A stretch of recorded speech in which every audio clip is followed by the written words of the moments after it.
بسم الله الرحمن الرحيم قل أعوذ برب الناس ملك الناس إله الناس من شر الوسواس الخناس الذي يوسوس في صدور الناس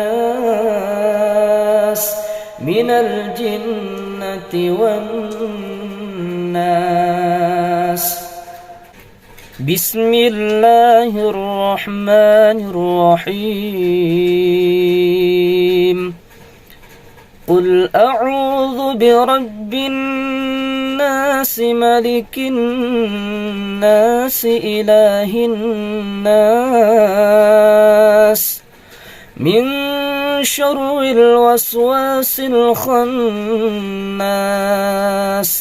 الذي يوسوس في صدور الناس من الجنة والناس.